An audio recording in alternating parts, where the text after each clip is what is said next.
Sim, existem personagens de Boruto que derrotariam o Madara Hikudo. O quê? Mas antes que queiram me cancelar nos comentários e xingar até a 10ª geração da minha família, deixa eu me explicar melhor. O Madara é, sem dúvida alguma, um dos personagens mais incríveis de Naruto. Mas o problema é o seguinte, aqui no YouTube brasileiro existe um certo negacionismo quando o assunto é Boruto. Muita gente ama Naruto Shippuden e com razão, mas o ranço com Boruto cegou parte da galera que tenta fazer uma análise imparcial, as deixando completamente desonestas. E é por esse motivo que hoje eu vou te provar que sim, existem personagens de Boruto que venceriam Madara Hikudo, especificamente 4 personagens que eu vou listar hoje. Mas antes de começar, vamos colocar os pingos nos is. Se você não concordar com algum ponto do vídeo, tá tudo bem. Só comenta aí com respeito e traga os seus argumentos, debatendo com outras pessoas que pensam ou não como você, sem hate e sem ofensa. Cada canal tem a sua forma de analisar e eu sei que boa parte das pessoas aqui no Brasil tá acostumada apenas com uma visão da obra. Mas se você tá conhecendo o meu canal agora, eu já te aviso, aqui eu falo de Naruto e Boruto com o mesmo peso. Então talvez a minha abordagem não seja a que você tá acostumado. Mas se você for uma pessoa de mente aberta e dar uma chance, pode acabar curtindo esse ponto de vista diferente da obra. Mas vamos lá, começando com o primeiro personagem de Boruto que venceria o Madara Hikudo, temos o Shibai Otsutsuki. Para quem não conhece, o Shibai é basicamente o deus do verso de Naruto e Boruto, ser mais poderoso existente. O cara simplesmente atingiu o objetivo final do clã Otsutsuki, consumiu tantos frutos de chakra que transcendeu a existência física e se tornou uma entidade divina. Para você ter uma ideia, lembra da Kaguya, a personagem mais poderosa de Naruto? Ela ficou naquele nível absurdo apenas por comer um fruto de chakra, e como descobrimos em Boruto, ela era na verdade o sacrifício da dupla do Ishiki. Já o Shibai comeu milhares de frutos de chakra ao longo de milênios, repetindo esse processo de morrer e renascer por vários planetas. O resultado foi que ele deixou de ter um corpo físico. Sim, o cara não pode nem sequer ser enfrentado, porque não existe mais como matéria, ele virou algo próximo de uma consciência cósmica, pura energia ou espírito superior. Além disso, Shibai dominava os Shinjutsus, também conhecidos como artes divinas, as técnicas mais poderosas de todo o universo da franquia. São jutsus tão superiores que nem precisam de selos de mão, e todo ninjutsu normal é apenas uma tentativa imperfeita de copiar esses poderes que são tidos como milagres divinos. E entre os Shinjutsus confirmados do Shibai estão a capacidade de refletir qualquer ataque, saber tudo o que acontece no mundo e até no passado, as famosas marcas de garra usadas para viajar entre elas, o Daikokuten, que permite guardar e invocar objetos de uma dimensão onde o tempo não passa, o Sukuna Hikona, que permite encolher qualquer coisa, inclusive o próprio corpo, com a única exceção sendo outros seres vivos, um Rinne Sharingan na testa e o maior poder de todos, a onipotência, o poder de tornar qualquer desejo realidade. Então se ele quiser que você desapareça da existência, simplesmente acontece. É literalmente impossível vencer alguém assim, só as células do corpo antigo dele já são capazes de criar aberrações, como o Daemon e a Eida, que possuem frações dos seus poderes e já são completamente apelões. Então sim, não tem comparação nenhuma, o Shibai não só dizima o Madara Hikudo, mas qualquer outro personagem da franquia. Não teria nem luta. O segundo personagem de Boruto que conseguiria derrotar o Madara Hikudo é ninguém menos que a Eida. É, eu sei, pode soar estranho e até polêmico imaginar que essa garotinha teria condições de vencer o lendário Uchiha. Mas calma que eu vou te explicar o porquê e desmentir vários argumentos que são usados por aí. A Eida possui duas habilidades principais, o Sharingan e uma forma não controlável da onipotência, que se manifesta através do seu famoso poder de fascínio ou charme ou encanto. Quanto ao Sharingan, trata-se de um doujutsu originário do Shibai, implantado na Eida por meio de engenharia biológica, utilizando as células do Shibai. O poder do Sharingan é impressionante, ele permite que a Eida observe tudo o que acontece no mundo em tempo real. Além disso, ela consegue acompanhar eventos do passado, mas apenas até o momento em que nasceu. Com isso é possível monitorar conversas, movimentos e ações de qualquer pessoa em qualquer lugar do mundo, mesmo sem estar presente. No entanto, o que realmente a torna capaz de derrotar o Madara Hikudo não é esse doujutsu, mas sim o seu poder do fascínio, um produto da onipotência que a torna extremamente letal. Também herdado de Shibai Otsutsuki como uma manifestação da onipotência, esse poder é passivo e foi despertado pela Eida. Esse poder faz com que qualquer pessoa que a veja ou esteja em sua presença se torne seu escravo, tornando impossível qualquer ação hostil. Basicamente, os afetados se tornam seus prisioneiros emocionais eternamente. Enquanto estiverem sob seu efeito, ninguém pode ferir a Eida ou atacá-la, ou sequer pensar em machucá-la, independentemente de ser homem ou mulher. Os indivíduos afetados tornam-se completamente submissos emocionalmente, diferente. A única exceção são Otsutsukis autênticos e parentes sanguíneos da Eida, que são imunes a esse poder. Isso significa que o Madara não poderia fazer nada contra a Eida. Embora o Shikamaru tenha conseguido prendê-la com Possessão das Sombras, isso só aconteceu porque, segundo a Eida, o jutsu não a afetava diretamente nem representava perigo real para ela. Mas a partir do momento que representasse qualquer perigo, não iria mais funcionar. Além disso, foi inútil, pois Shikamaru não pôde forçá-la a fazer nada e ele não conseguiria mantê-la presa por muito tempo. E apesar de ter resistido por um certo período, ele já estava sob efeito da técnica, não poderia fazer mal a Eida e logo iria ceder, como mesmo admite e é deixado claro no mangá. Então, mesmo que a pessoa tente resistir, é inútil e ainda corre o risco de sofrer alguma consequência por isso, como ter a sua mente colapsada. O próprio Shikamaru já explicou que, se quisesse, a Eida poderia dominar o mundo ninja com essa habilidade, já que qualquer pessoa se tornaria o seu prisioneiro incapaz de recusar os seus comandos. Os efeitos do seu fascínio duram até a morte, o que significa que a partir do momento em que o Madara estivesse em sua presença, ele já estaria perdido, eternamente submetido a ela. A Eida então poderia tornar o Madara o seu subordinado permanente e eliminá-lo, visto que ela também pode dar ordens a qualquer pessoa que esteja sob efeito do seu fascínio, como quando ordenou que a Delta ajudasse e atacasse o Shikamaru, e assim ela fez. Sendo assim, a Eida poderia simplesmente dar a ordem para que o Madara encontrasse uma forma de se derrotar sozinho, provavelmente liberando o Jubi dentro de si e desfazendo o selamento do Rikudo Seninka, liberando todas as bijus. E após a extração da biju, o Madara estaria de volta ao seu corpo humano normal, completamente imóvel, pois extrair o Jubi do corpo faz com que o Jinchuriki fique enfraquecido e incapaz de se mover. Isso aconteceu até com o Hagoromo. Nesse momento, a Eida poderia eliminá-lo facilmente da maneira que desejasse. Além disso, ela poderia simplesmente ordenar que o Madara encontrasse uma forma de se matar voluntariamente após liberar o Jubi, ou ela mesma poderia terminar o serviço, já que ele estaria vulnerável em sua forma humana e à mercê dela e do seu encantamento. É praticamente impossível matar Madara enquanto ele estiver como Jinchuriki do Jubi, mas considerando que a Eida pode ordenar que ele faça qualquer coisa, derrotá-lo se torna relativamente fácil assim que ele deixa de ser um Jinchuriki e perde todos os seus poderes, como aconteceu no final do mangá quando ele voltou à sua forma humana. E antes de avançarmos para o próximo personagem, é importante desmistificar um argumento frequente e completamente sem sentido, a ideia de que o Madara teria se tornado um Otsutsuki e portanto seria imune à habilidade da Eida. Vamos acabar de uma vez por todas com essa falácia. Bom, eu não sei de onde que tirar essa informação, mas é essencial entender a diferença entre os Otsutsukis e o Jubi. Os Otsutsukis são uma raça alienígena verdadeira, com código genético próprio que segue uma hierarquia e missão específica: plantar a árvore divina nos planetas, colher os frutos de chakra e evoluírem cada vez mais ao consumi-los repetidamente. Já o Jubi, o 10 Caudas, é uma outra raça alienígena que devora tudo que encontra pelo caminho, conforme explicado pelo Code, e que foram escravizados pelos Otsutsukis. E como se torna um Otsutsuki? Existem dois métodos conhecidos: por meio do selo Karma, que é uma cópia genética comprimida de um Otsutsuki, e quando implantado, reescreve lentamente o corpo do hospedeiro, transformando-o gradualmente em um novo Otsutsuki, tanto em corpo quanto em alma. Ou então a segunda maneira, consumindo um fruto de chakra. Porém, existem alguns pontos que precisamos esclarecer aqui. O fruto de chakra é gerado pela Shinjo após sugar toda a energia vital e genética de um planeta. Ao consumi-lo, o usuário tem o seu DNA modificado permanentemente. Como o fruto contém informações genéticas de todas as formas de vida que habitaram aquele planeta, incluindo os próprios Otsutsukis que viveram e morreram ali, como explicado pelo Ishiki, quem o consome pode receber o código genético necessário para se tornar um Otsutsuki. No caso do Code, se ele consumisse o fruto, também receberia a energia genética do Ishiki, tornando-se um Otsutsuki, como foi explicado pelo Ishiki. E não só dele na real, mas de todos os Otsutsukis que passaram pela Terra. E o Madara não passou por nenhum desses processos, ele não consumiu o fruto nem recebeu o Karma. Muitos tentam argumentar que o Madara teria absorvido a árvore divina e que isso seria equivalente a comer o fruto de chakra. Mas não é verdade, é só uma tentativa de tornar o Madara imune aos efeitos da habilidade da Eida, e por isso tentam empurrar esse argumento. Mas na verdade, o fruto de chakra é o verdadeiro catalisador da transformação genética definitiva. Quem devora o fruto passa por uma alteração completa do DNA de forma definitiva. Um exemplo disso é o Momoshiki, que transformou o Kinshiki num fruto, devorando e absorvendo toda a sua energia e informações genéticas, adquirindo até mesmo as suas habilidades como o Odashinagi e passando por uma transformação corporal significativa. Inclusive, essa alteração sofrida pelo Momoshiki é destacada com mais detalhes na light novel do filme. Agora, se isso acontece com um fruto que condensou um único ser, imagina o impacto de um fruto de chakra completo, que absorve toda a energia vital e genética de um planeta inteiro com vida abundante. Já o Madara não comeu esse fruto, inclusive o Amado é bem claro quando explica que o fruto de chakra só surge de forma completa uma vez que a árvore tenha sugado toda a vida no planeta, o matando no processo e dando origem ao fruto. O que não é o que aconteceu na Quarta Guerra Ninja, o planeta não morreu e nem as pessoas tiveram seus chakras completamente absorvidos, sendo impossível o fruto de chakra se tornar completo. O que o Madara fez foi simplesmente absorver a árvore divina, que naquele ponto era uma extensão da própria Kaguya. Ele não comeu o fruto de fato, mas isso o fez ficar muito mais poderoso, só que não causou mudança permanente no código genético dele. A Kaguya se fundiu com a árvore divina e isso criou o Jubi, ou seja, a Kaguya é o 10 caudas. Quando o Madara absorveu a Shinjo, juntando com o Jubi que possuía, ele está na prática absorvendo a Kaguya também. Isso ativa nele o Rinne Sharingan, que era o doujutsu dela, não por ele ser um Otsutsuki, mas porque ele estava agindo como recipiente do chakra e da essência que formava a própria Kaguya, a Shinjo e o Jubi, como se fosse o Jinchuriki dela, por assim dizer. Por isso Zetsu Negro consegue fazer a Kaguya renascer usando o corpo do próprio Madara e o chakra de todas as pessoas presas no Tsukuyomi infinito, e por isso a própria Shinjo, a Kaguya, fez a cabeça do Madara para ele absorver, o induzindo a tomar essa decisão. No próprio quarto da Tabuki é dito que o Madara se apoderou do poder da árvore divina e do Jubi. E a prova final de tudo isso é que quando derrotado, o Madara perdeu tudo. Ele perdeu todos os seus poderes, assim como qualquer Jinchuriki que perde os seus poderes após a besta com cauda ser retirada. Madara perdeu seus poderes visuais, perdeu os poderes do Jubi e voltou ao seu estado humano original, morrendo sem deixar vestígios de poder divino ou genética alterada. Isso mostra que o seu poder era temporário e dependente da fusão com a Shinjo Kaguya. É exatamente o mesmo que ocorre com qualquer Jinchuriki, eles têm acesso ao poder da besta enquanto ela está dentro deles, mas uma vez removida, tudo é perdido, diferente de pessoas que se tornam Otsutsuki genuínos com o seu DNA alterado, definitivamente como Boruto, que é um Otsutsuki e não tem como voltar atrás, tendo até as habilidades básicas do clã que não podem mais ser tiradas dele nunca mais, como a capacidade de voo, de portar de espaço-tempo e apagar a assinatura de chakra. Então o Madara nunca foi um Otsutsuki, não comeu o fruto de chakra e não teve a sua genética modificada permanentemente com o DNA Otsutsuki. Ele só era um Jinchuriki extremamente poderoso e que estava num estado que dependia de certas condições. Muitos defendem que o Madara seria imortal por conta de sua própria fala, mas isso não deve ser interpretado de forma literal. De fato, ele possuía uma regeneração extraordinária e provavelmente não morreria de causas naturais. No entanto, isso não o tornava invencível ou incapaz de ser derrotado e morto, tanto que ele foi derrotado e morto. O próprio Zetsu foi capaz de matá-lo, provando que a sua existência ainda estava sujeita a limitações e certas condições, e a maneira mais simples de neutralizá-lo sempre foi retirar o Jubi e a Shinjo de dentro dele, forçando-o a retornar à sua forma humana, que foi o que aconteceu com ele. E a Eida poderia forçá-lo a isso com o seu fascínio, como já comentei antes, visto que ela pode dar ordens aos seus controlados. Nem no mangá, nem nos databooks e tampouco em falas de personagens ou qualquer material oficial em toda a franquia existe qualquer afirmação ou menção de que o Madara seja um Otsutsuki. Isso é um fato inegável que não está sujeito a debate nenhum, só sendo sustentado pelas pessoas que querem que o Madara seja imune a qualquer poder que pode derrotá-lo. O que é dito é que ele se aproximou do nível da Kaguya, o que se refere claramente ao nível de poder que ele tinha adquirido, e não uma mudança de raça, essência ou genética de forma definitiva. Ele não se tornou um Otsutsuki legítimo, mas sim alguém que alcançou um patamar de força que poderia ser comparável ao dela em alguns aspectos, e com certeza também a dos outros Otsutsukis. Outro ponto crucial sobre a Eida é a sua ligação com a onipotência, considerada o maior poder do universo de Naruto e que realiza qualquer desejo. E embora ela não tenha controle total dessa habilidade, a onipotência se manifesta a partir dos desejos mais intensos e profundos do seu coração, geralmente diante de um desespero da Eida. Foi assim quando a Eida ansiava por ser amada e o poder tomou forma no fascínio, uma habilidade que faz todos ao seu redor se apaixonarem por ela. Da mesma maneira, quando desejou desesperadamente ajudar o Kawaki, a onipotência atendeu aos seus anseios, transformando os desejos do Kawaki em realidade, e quando ela quis ter amigas, a onipotência realizou isso também. Agora pense no que aconteceria se a Eida estivesse prestes a morrer. É óbvio que diante da morte, ela entraria em um desespero absoluto, e é justamente em situações de desespero que a onipotência tende a se manifestar com mais força. Se esse poder já se ativa em desejos ou angústias muito menores, imagine no extremo de um instinto de sobrevivência. Nesse cenário, a onipotência poderia simplesmente reescrever a realidade a seu favor, apagando o inimigo da existência, criando uma defesa intransponível ou alterando os fatos para que o ataque sequer tivesse acontecido, ou seja, não há como escapar. E mesmo antes de chegar a esse ponto, Madara sequer conseguiria agir de forma efetiva contra ela por conta do fascínio. E para eu realmente garantir que não esqueci nada, até a data de lançamento desse vídeo, existem algumas teorias da galera de que as árvores divinas humanoides seriam imunes ao poder da Ada. A especulação surge porque o Mamushi conseguiu vê-la naquele plano alternativo que aparece quando ela ativa o Sharingan, e porque a Ada é o alvo dele. No entanto, é importante destacar, isso não tem relação com a onipotência ou com o fascínio. O que aconteceu foi que a Ada não estava fisicamente presente diante do Mamushi, ela apenas se projetava naquele espaço através do Sharingan. Por isso o fascínio não foi ativado, eles estavam em planos diferentes e o encontro só aconteceu por conta da habilidade visual dela. Ou seja, esse detalhe não prova de forma alguma que os Shinjos sejam imunes ao fascínio da Ada. O que fica claro no caso do Mamushi é apenas que ele consegue perceber a presença dela através do Sharingan, nada além disso. E mesmo que eles sejam de fato imunes, o que eu acredito que será o caso, tudo indica isso, e do contrário se tornaria fácil demais, a obra tem plena justificativa para seguir por esse caminho, isso porque as árvores divinas humanoides possuem parte Otsutsuki em sua própria composição. Elas foram criadas a partir do DNA do Shibai por meio das marcas de garra, e essas marcas não são apenas um recurso externo, mas sim parte irreversível de sua estrutura. Além disso, eles também carregam o DNA do Ishiki, transmitido pelo karma do Koji, ou seja, diferentemente do Madara, esses seres possuem uma mescla de dois Otsutsukis em sua própria essência, e mais são criaturas bestiais que acabaram de despertar consciência, o que significa que sequer possuem ainda uma compreensão plena das emoções humanas mais básicas como os próprios humanos, o que já os difere de todos os outros seres. Mas agora vamos pro próximo personagem que derrotaria o Madara Rikudo, que é o Daemon. O Daemon pode refletir qualquer ataque, isso por si só já anularia o Madara, mas como sempre, muita gente tenta contestar a eficácia do Daemon, alegando que ele precisaria tocar o adversário para refletir os seus ataques. Essa é, porém, uma interpretação incompleta do seu poder. O próprio Amado, o cientista que criou o Daemon, explica que a habilidade vai muito além do contato físico, pois o Daemon também reflete qualquer intenção hostil direcionada a ele e que represente perigo. Isso significa que bastaria um inimigo pensar em atacá-lo para que o ataque seja refletido. Isso já foi provado no mangá, e como muitos argumentam que apenas citação não é o bastante, vamos para as provas. Kawaki simplesmente pensou em dar um tapa no Daemon e o efeito foi refletido contra ele, sem qualquer toque físico. Um pensamento hostil foi refletido. Outra cena que demonstra bem que ele pode refletir sem toque físico, e que eu acho que melhor prova isso, é quando o Koji testou as suas marcas de garra no Daemon apenas para observar o funcionamento da habilidade. No caso, a reflexão do Daemon sem hostilidade ou rancor, e ele teve o seu ataque refletido diretamente contra ele, mesmo com o Daemon de costas sem tocar em ninguém.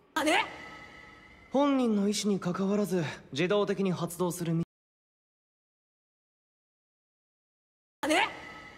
本人の意思に関わらず自動的に発動するみたい。 Além disso, também teve um guarda que tentou atacar o Daemon e também teve o seu ataque refletido, de forma automática, sem que houvesse contato físico no exato momento com a palma da mão. Esses exemplos confirmam que a habilidade do Daemon não depende apenas de toque, basta existir intenção de ataque ou qualquer ação que represente perigo. Isso inclui ataques físicos, técnicas baseadas em chakra e até genjutsus, pois eles afetam diretamente a mente e a percepção do alvo, representando perigo imediato à integridade do Daemon, algo que de acordo com o Amado já ativa essa habilidade de reflexão. Além disso, o objetivo de qualquer genjutsu numa situação de batalha é derrotar o oponente, ou seja, existe uma intenção hostil por trás da sua execução, o que já faz com que seja refletido pelo Daemon. Um outro ponto que reforça ainda mais a superioridade do Daemon é que até o limbo do Madara seria inútil. Suas sombras precisam interagir com com o mundo real para atacar, e como qualquer ação hostil é automaticamente refletida, tornaria completamente ineficaz qualquer tentativa de ataque do Madara. O limbo não é um ataque sem intenção, ele é literalmente uma extensão da vontade assassina do Madara, então o reflexo funcionaria da mesma forma, fora que depois de um certo período de tempo, as sombras do limbo retornam para o corpo do Madara. Em qualquer luta, a intenção de causar dano é inevitável, você pensa nos golpes nos movimentos seguintes, mesmo que por frações de segundo, só essa intenção já conta como uma tentativa de ataque e, portanto, é automaticamente refletida pelo Daemon, exatamente como ocorreu com o tapa do Kawaki. Resumindo, se representa perigo pro Daemon, é refletido. Essa habilidade do Daemon não é reativa, ela é preditiva, ele não espera o ataque acontecer para devolver, ele antecipa com base em qualquer intenção hostil. Isso anula qualquer possibilidade do Madara usar velocidade, clones, limbo ou ninjutsus de área, porque tudo numa luta parte de uma intenção ofensiva. Basicamente, o Daemon é um personagem projetado para estar acima de qualquer nível de força tradicional de Naruto e Boruto. Sua habilidade não depende de velocidade, resistência ou estratégia, ela simplesmente nega qualquer forma de ataque. Ele é literalmente um hack. Eu já fiz um vídeo detalhando como funcionam as habilidades do Daemon e o que torna tão especial. Eu vou deixar o link aí nos cards para quem quiser conferir depois, vale muito a pena. Mas para resumir, além da reflexão, o Daemon possui o DNA do Shibai Otsutsuki, o deus do verso de Naruto, e segundo Kashin Koji, todos os membros da Kara receberam células do Shibai, mas o despertar das habilidades e capacidades depende de sorte. O Daemon, porém, não apenas despertou a reflexão, como também desenvolveu uma capacidade física impressionante, com força e velocidades fora do comum, tornando um dos personagens com melhores atributos físicos de toda a série. As células do Shibai são tipo as células de Hashirama, só que infinitamente mais poderosas. São células de um deus. O Daemon é literalmente o produto de engenharia biológica baseada nas células do Shibai, o ser que ultrapassou os limites da humanidade e atingiu o status de deus. Basicamente, o Daemon é uma tentativa de recriar parte de um deus no corpo de uma criança, e é por isso que o Jigen descarta tanto ele quanto a Eida. Em resumo, o Daemon não apenas anula os ataques do Madara, mas também torna qualquer confronto direto praticamente impossível. Esse é um fato estabelecido dentro da lógica do mangá, e qualquer argumento contrário ignora evidências claras apresentadas na obra. Portanto, uma luta entre o Daemon e o Madara Hikudo seria unilateral. O poder de reflexão do Daemon com a capacidade de antecipar intenções hostis tornaria impossível qualquer ofensiva contra ele. O Madara seria forçado a usar sua própria energia contra si mesmo, criando um ciclo de auto-ataques refletidos que apenas aceleraria sua queda. Mesmo com a sua regeneração absurda, vimos no embate contra o Gai com 8 portões que o Madara precisou de alguns segundos para recompor o seu corpo. Pode até parecer que esse tempo não é nada, mas contra o Daemon seria fatal. Lembrando que o Madara teve metade do seu corpo cortado pelo Sasuke, e ainda assim demorou um certo tempo para ele se regenerar.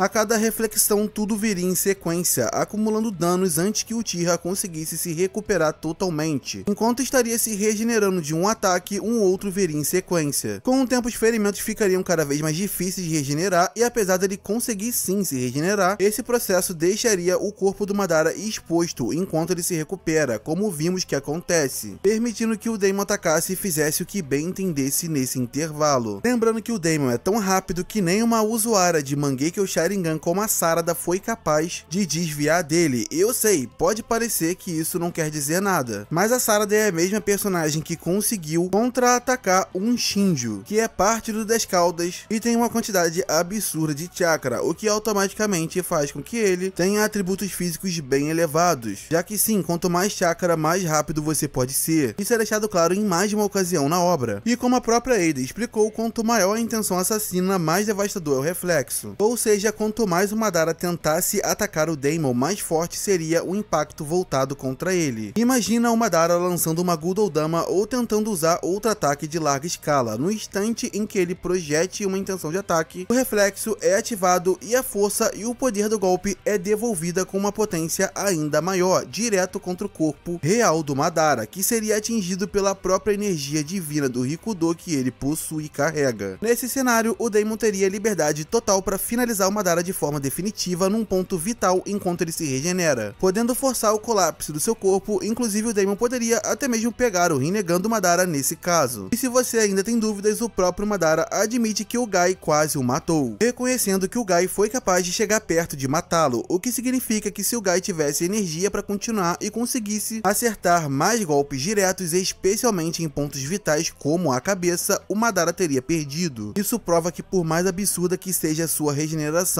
ela não é invencível. Madara diz claramente que 4 ou 5 rajadas bem colocadas já seriam o suficiente para causar um problema real, e que ele não poderia deixar o Guy acertá-lo diretamente. O próprio personagem deixa isso claro. Essa falha é crucial porque deixa evidente que existe um limite na regeneração do Madara, um intervalo entre o dano e a recuperação. E se o Madara usasse seus próprios golpes contra o Daemon, o seu próprio poder lhe causaria dano e o Daemon poderia explorar esse intervalo da regeneração para acertar um ponto vital. No fim, não seria apenas uma questão de resistência, mas de inevitabilidade. A galera gosta muito de falar da regeneração do Madara, que é sim de fato muito impressionante, mas simplesmente esquecem como ela funciona. E sim, é válido argumentar que o Madara poderia simplesmente voar para longe ao perceber que qualquer ofensiva seria inútil contra o Daemon. Aí sim ele sairia vivo, porém nesse caso a luta seria interrompida e jamais teria um vencedor definido porque ele teria fugido. E como a análise é sobre uma luta, com os dois sendo forçados a lutar, se ele insistisse no combate até o fim, o desfecho inevitável seria sua derrota. E um último ponto importante é o Tsukuyomi Infinito. Em teoria, esse é o golpe final de Madara, uma técnica capaz de aprisionar todos em um genjutsu eterno, drenando chakra e energia vital até transformar as vítimas em zetsus brancos. O problema é que contra o Daemon esse ataque também seria inútil, como o objetivo final do Tsukuyomi é sugar a vida do alvo, representando um perigo real. A reflexão faria com que a ameaça se voltasse contra o próprio Madara, e mesmo que ele seja imune aos efeitos da ilusão, de qualquer forma o Daemon não seria afetado, pois a técnica jamais o atingiria de fato, anulando totalmente sua eficácia. E o quarto personagem de Boruto que venceria o Madara Hikudo é o Jura. Desde sua introdução, o Jura tem sido vítima de uma enorme má interpretação por parte do público em relação aos seus poderes e ao seu verdadeiro potencial. A verdade é que o Jura é um dos maiores monstros que já surgiram em todo o universo de Naruto e Boruto, uma fusão de alguns dos elementos mais poderosos de toda a obra. E se você duvida disso, relaxa, eu vou te provar agora passo a passo e talvez mudar completamente a sua visão sobre quem realmente é o Jura e por que ele derrotaria o Madara Hikudo. Primeiramente, se você já ouviu alguém dizendo que o Jura é apenas uma parte do 10 Caudas ou que ele é fraco por ter surgido de um mini-Jubi, saiba que isso não poderia estar mais errado e essa pessoa não tem noção do que ela tá falando. O Jura é, na verdade, a encarnação do próprio 10 Caudas, a manifestação da sua vontade original. Isso significa que ele não é apenas uma criatura derivada, mas sim a personificação da essência real do Jubi, possuindo autonomia, inteligência e controle total sobre seu poder e sua natureza. Em outras palavras, é como se o próprio 10 Caudas tivesse ganhado consciência e agisse por vontade própria. O 8 Caudas durante a Quarta Guerra Ninja explica que o Obito como Jinchuriki era muito mais poderoso que a forma bestial do 10 Caudas, justamente porque agora ele conseguia canalizar esse poder de forma inteligente. E o Jura representa exatamente isso, o 10 Caudas com consciência, raciocínio e domínio total sobre seu poder divino, com o único detalhe que o Jura é uma existência acima dos próprios Jinchurikis e consequentemente do Madara Hikudo. Ele mesmo deixa isso claro ao afirmar que a Himawari possui uma natureza semelhante às das bestas com caudas, assim como ele, acima dos hospedeiros, ou seja, o Jura não é apenas um portador do poder do 10 Caudas como Madara, ele é o próprio poder em forma consciente. Ele combina a força total de uma besta com cauda com a capacidade racional e estratégica de um ser inteligente como os Jinchurikis, porém em um nível muito superior, já que ele é a besta com cauda. Enquanto qualquer Jinchuriki apenas controla parcialmente o chakra das bestas, o Jura é a própria besta com um equilíbrio perfeito entre instinto e consciência, uma fusão que o coloca acima de qualquer hospedeiro tradicional, incluindo o Madara. Foi assim que o Jura conseguiu anular o Rasengan Uzuriko do Boruto, uma das técnicas mais letais de toda a série. Simplesmente por ser o próprio 10 Caudas e saber por natureza como funciona uma Bijudama, ele conseguiu entender todo o conceito da técnica por puro instinto e anulou o seu efeito. Além disso, menosprezar o Jura por ter surgido de um entre aspas mini-Jubi não faz o menor sentido. Primeiro, eu entendo que usem o termo mini-Jubi por ele ser menor que o da guerra e por ser jovem, mas isso não significa que ele seja fraco, ele só é um Jubi jovem. Vale lembrar que quando Hagoromo dividiu o chakra total do 10 caudas em 9 seres usando o jutsu de criação de todas as coisas, ele pegou o poder completo do Jubi e o repartiu em 9 partes, originando as bijus. Cada uma delas recebeu uma fração desse poder total, sendo a Kyuubi quem ficou com a maior quantidade de chakra. No entanto, todas as bijus no momento em que nasceram eram pequenas, jovens, afinal tinham acabado de serem criadas. Mesmo assim, já carregavam o poder do 10 caudas em sua totalidade. O fato de serem jovens não significam que eram inferiores. Com o tempo, conforme cresceram e se desenvolveram, aumentaram sua energia física e mental, tornando-se naturalmente mais poderosas, até pelo conhecimento obtido com o passar dos séculos. Mas o ponto é simples, tamanho nunca foi sinônimo de poder. O Jura, mesmo sendo um Jubi jovem, ainda carrega uma fração colossal da energia original do 10 caudas, o que o torna uma força absurda da natureza. Vale lembrar que apenas uma parte desse chakra do mesmo Jubi deu energia o bastante pro Jigen aguentar uma luta inteira contra Naruto e Sasuke, só chegando em seu limite depois de derrotá-los. E imagina o Jura, que possui uma quantidade muito maior desse chakra. Outro ponto essencial é que o Jura, além de ser a encarnação do 10 caudas, é categorizado como uma árvore divina humanoide. E vale lembrar, a forma de árvore divina é o estágio mais avançado da evolução de um Jubi. Isso significa que o Jura representa a encarnação consciente da forma mais desenvolvida do 10 caudas, o que o torna ainda mais poderoso. Se o Madara era o hospedeiro do Jubi e árvore divina, o Jura é a própria árvore divina e o Jubi com consciência. E se você ainda acha que ele seria mais fraco por vir de um Jubi jovem, mesmo com tudo que eu já expliquei, saiba que ele ainda possui uma série de fatores que amplificam o seu poder de forma absurda. Primeiro, o Jura carrega o DNA de não só um, mas de 2 Otsutsukis diferentes, tornando-se uma fusão literal entre um Jubi e a própria raça Otsutsuki. Quando ele foi criado, sofreu a influência direta do karma do Koji e do DNA do Ishiki Otsutsuki, mas não para por aí, ele também possui o DNA do deus do universo de Naruto, Shibai. Isso acontece porque as marcas de garra do Koji são na verdade um Shinjutsu herdado do Shibai, que o Koji só herdou por possuir as células desse deus. E essas marcas compõem o corpo do próprio Jura, o que significa que as células do Shibai fazem parte da própria estrutura biológica do Jura. Ou seja, estamos falando de uma criatura que carrega o poder de um Jubi no seu estágio mais avançado, com consciência própria, DNA de Ishiki e as células do próprio Shibai. Um ser assim simplesmente transcende qualquer conceito de Jubi jovem e comum. Além disso, por ser o 10 caudas, Jura é a própria personificação da energia natural. Isso fica claro quando durante a guerra o Naruto sente o chakra do 10 caudas e a Kurama explica sua verdadeira natureza, e o 10 caudas e o seu Jinchuriki são diretamente afetados por essa energia. E agora que tudo isso foi explicado, vamos ao que realmente importa: como o Jura conseguiria derrotar o Madara Hikudo. Primeiro, é preciso destacar um ponto que muitos sempre contam a favor do Madara, já que assim como ele, o Jura também é essencialmente imortal e não demonstra possuir pontos fracos. O próprio Amado confirma isso no capítulo 27, afirmando claramente que o Jura é uma entidade sem vulnerabilidades conhecidas. Além disso, ao contrário do Madara, que possui como ponto fraco o fato de depender da condição de ser um hospedeiro, o Jura, por ser a própria besta com cauda, não pode morrer, justamente porque, como já foi estabelecido na obra, as bijus não podem ser mortas de forma permanente, pois são uma imensa concentração de chakra que eventualmente se reagrupa com o tempo. Por isso, seguindo essa lógica, o Jura não pode ser eliminado por meios convencionais, pois ele sempre vai acabar retornando com o tempo. Muitos fãs tentaram diminuir o feito de regeneração do Jura, dizendo que ele precisou usar a árvore divina para se regenerar, enquanto Madara se curava sozinho. Mas essa comparação não faz o menor sentido e é um dos maiores atestados de falta de atenção. O Amado explica que o que regenerou o Jura é na verdade uma árvore divina, assim como o próprio Jura, o que significa que é parte dele próprio, uma extensão do seu corpo, já que o Jura também é uma árvore divina, só que humanoide. Então, na prática, o Jura só está invocando algo do que ele mesmo é feito, o que significa que ele não depende de uma força externa para se curar, apenas manifesta uma outra porção de si mesmo, mostrando que ele integra a própria natureza viva da Terra nele. Além disso, como explicado, essa árvore não serve apenas para regeneração, ela funciona como arma ofensiva, escudo impenetrável e até ferramenta de manipulação no campo de batalha. Isso é explicado pelo Amado. O Jura invoca a árvore porque ela amplia o seu alcance suas possibilidades, não porque ele dependa dela, e mesmo que, hipoteticamente, o Madara destruísse parte do seu corpo, o Jura ainda poderia recorrer a outro recurso para se regenerar num instante. Assim como o Hidari, ele pode se teletransportar instantaneamente através das marcas de garra, regenerando-se em outra dimensão onde o inimigo não tem acesso, e então retornar totalmente restaurado. Hidari fez isso em apenas alguns segundos, ou seja, numa luta contra o Madara, o Jura não apenas iguala imortalidade e regeneração, como supera em versatilidade, podendo se curar fora do alcance do inimigo e contra-atacar em seguida. E para quem ainda tenta usar o fato do Jura ter sido ferido pelo Kawaki como argumento para dizer que ele seria fraco, eu sinto informar, mas isso é um erro de interpretação. Primeiro, mesmo após receber um dano grave, como ter o seu olho perfurado, essa daí foi a reação do Jura, total tranquilidade. Nenhum sinal de dor, desespero ou medo. Depois ele simplesmente pega um livro e começa a analisar o Kawaki, como se nada tivesse acontecido. O que muita gente esquece é que o Jura foi pego completamente de surpresa. Ele mesmo não esperava que o Kawaki tivesse um aumento de poder tão repentino e mesmo assim não demonstrou qualquer preocupação real em ser derrotado. Enquanto qualquer outro vilão entraria em modo defensivo, o Jura manteve a compostura e conversa com o Kawaki, fazendo até uma pose provocadora logo após ser atacado, mostrando que ele estava apenas se divertindo com toda aquela situação. O próprio Boruto percebe o desequilíbrio de forças e ele sabe que não seria possível vencer o Jura naquele momento, decidindo recuar, e o Kawaki aceita. O Jura só não finalizou o Boruto antes porque o Kawaki apareceu. Ou seja, o Jura nunca esteve em perigo real, ele apenas foi momentaneamente surpreendido e ainda assim demonstrou superioridade, confiança e controle total da situação. E sabendo que o Jura poderia se curar de qualquer dano que recebesse, podendo tanto invocar a árvore divina, quanto se teletransportar para sua própria dimensão num segundo, é importante destacar que os limbos do Madara também não teriam qualquer efeito real sobre o Jura. Afinal, para enxergar o limbo, o único requisito necessário é possuir o Rinnegan, e o Jura cumpre perfeitamente essa condição. Isso significa que ele poderia ver e reagir a todos os limbos do Madara com facilidade, desviando de cada um, até que retornasse ao corpo original do Uchiha. E antes que alguém diga que o Rinnegan do Jura não serve para nada, vamos aos fatos. Primeiro, é importante entender que o Jura não depende do Rinnegan para lutar, ele é tão poderoso que esse olho é apenas uma extensão natural do seu corpo, assim como acontece com a forma divina do próprio 10 Caudas. Além disso, o Rinnegan do Jura não precisa reproduzir as habilidades clássicas dos 6 caminhos, apesar dele já ter usado uma delas, como por exemplo o caminho Deva, mas a real é que pouquíssimos personagens além do Nagato dominaram e usaram esse tipo de técnica, e o Jura ainda está em uma fase inicial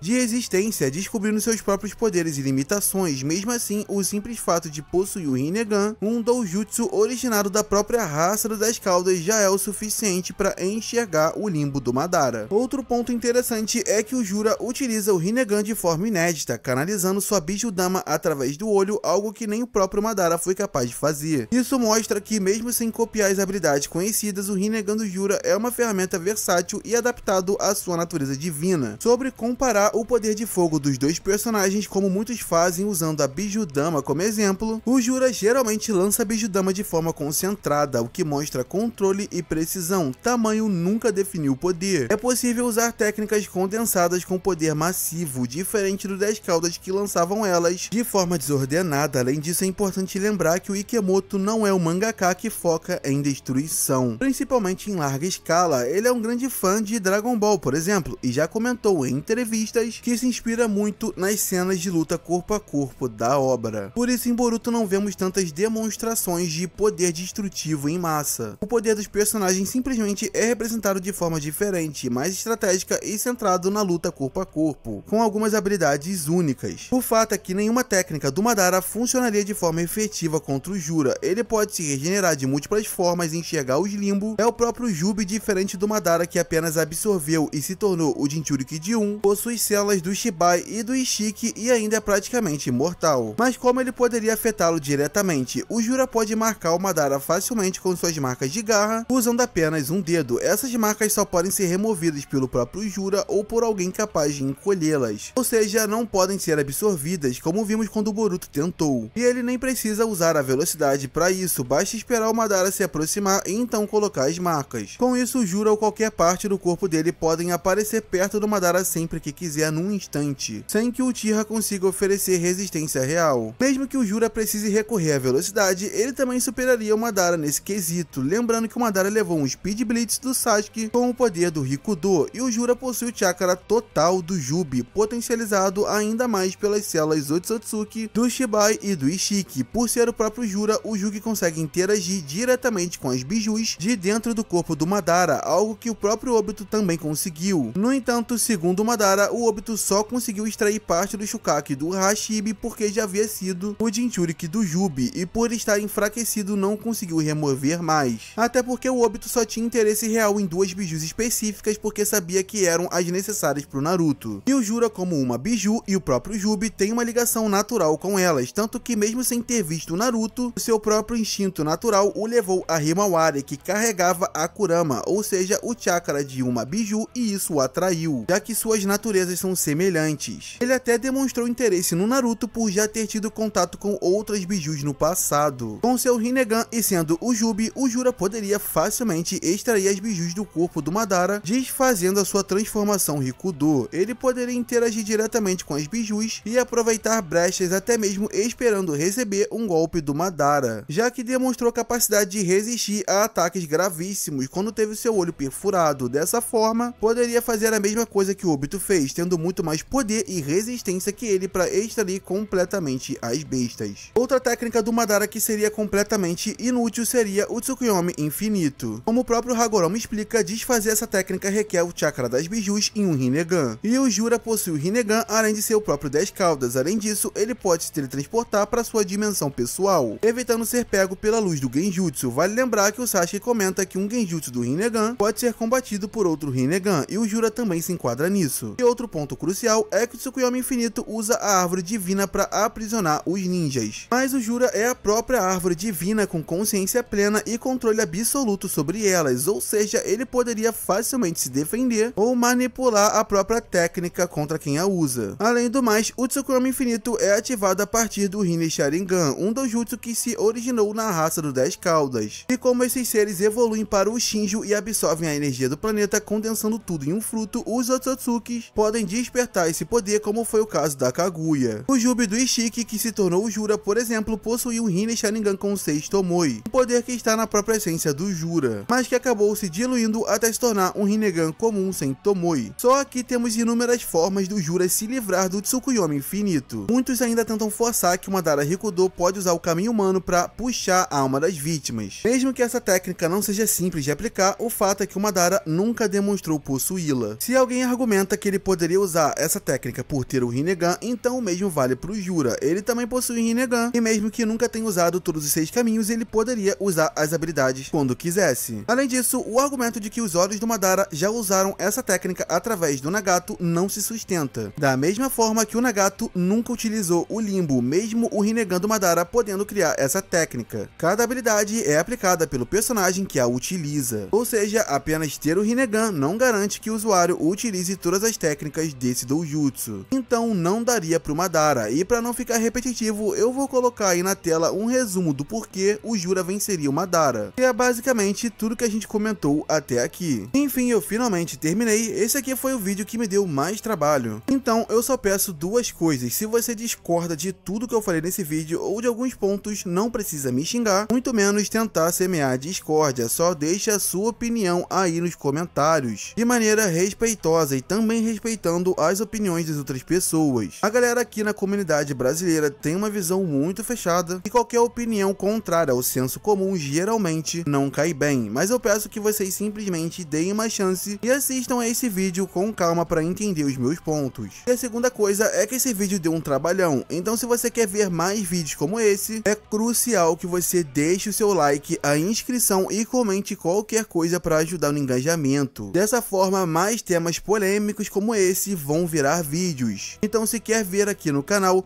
deixe a inscrição, o like, comente, compartilhe também com algum amigo que já iria ajudar bastante o canal. É isso, a gente se vê numa próxima, falou!